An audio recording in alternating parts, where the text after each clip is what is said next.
সুষ্ঠু নির্বাচন হলে বিএনপি 250-টির বেশি আসন নিয়ে সরকার গঠন করবে বলে মন্তব্য করেছেন বিএনপি নেত্রী রুমিন ফারহানা। শুক্রবার বিকেলে ব্রাহ্মণবাড়িয়া নবীনগর উপজেলার বড়িকান্দি গনি শাহ মাজার প্রাঙ্গণে স্থানীয় বিএনপি আয়োজিত জনসভায় প্রধান অতিথির বক্তব্যে এই আশাবাদ ব্যক্ত করেন তিনি।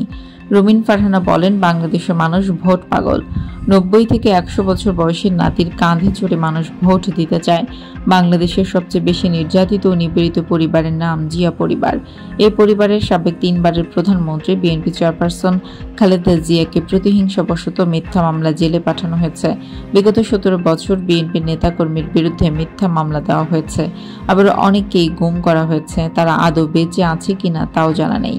রুমিন ফারহানা বলেন, গত জুলাই আগস্ট মাসে যে অভ্যুত্থান হয়েছে তা এমনি হয়নি। এর পেছনে দেশের মানুষের দুঃসহ রাত ও দুঃসহ দিন লুকিয়ে আছে।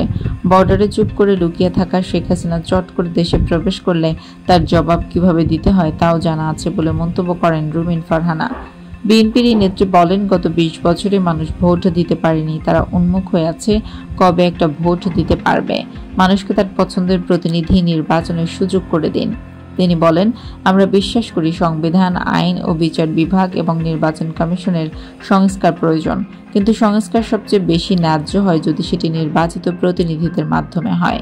তাই আমি আহ্বান জানাবো, যত দ্রুত সম্ভব যৌক্তিক সময়ের মধ্যে মানুষকে তার ভোটের অধিকার ফিরিয়ে দিন।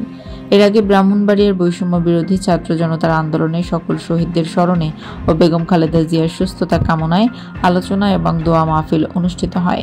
বিএনপি নেতা কাজী নাজমুল হোসেন তাপসের সভাপতিত্বে আলোচনায় ব্রাহ্মণবাড়িয়া বিএনপির সাবেক সভাপতি হাফিজুর রহমান মোল্লা, সাবেক সাধারণ সম্পাদক জহিরুল হক খোকন সহ স্থানীয় নেতারা উপস্থিত ছিলেন।